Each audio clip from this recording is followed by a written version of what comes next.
नाशिकच्या इंद्रनगर परिसरात एकतर्फी प्रेमातून 20 वर्षीय वैष्णवी आवारे हिची निर्घुण हत्या झाल्यानंतर फरार झालेला संशयित आरोपी साहिल अशोक लावारे याचा काही तासातच गळफास घेतलेल्या अवस्थेत मृतदेह आढळल्याने शहरात मोठी खळबळ माजली आहे। शुक्रवारी रात्री 10:30 वाजेच्या दरम्यान इंद्रनगरमधील वनसंपदा सोसायटी जवळ वैष्णवी आवारे हिच्यावर धारदार शस्त्राने गळ्यावर वार करून तिची हत्या करण्यात आली। या घटनेनंतर आरोपी साहिल लावारे घटनास्थळावरून फरार झाला होता।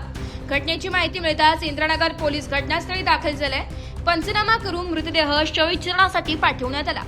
दरम्यान आरोपीचा शोध सुरू असतानाच मध्यरात्री 2 ते 3 वाजेच्या दरम्यान अशोका हॉस्पिटल समोरील जॉगिंग ट्रॅक लगत एका झाडाला गळफास घेतलेल्या अवस्थेत साहिल लाव्हारे याचा मृतदेह हा आढळून आला। खून प्रकरणातील संशयिताचा काही तासातच मृतदेह सापडल्याने परिसरात एकच खळबळ माजली। प्राथमिक माहितीनुसार एकतर्फी प्रेमातून हा खून झाल्याचा संशय व्यक्त करण्यात येतोय।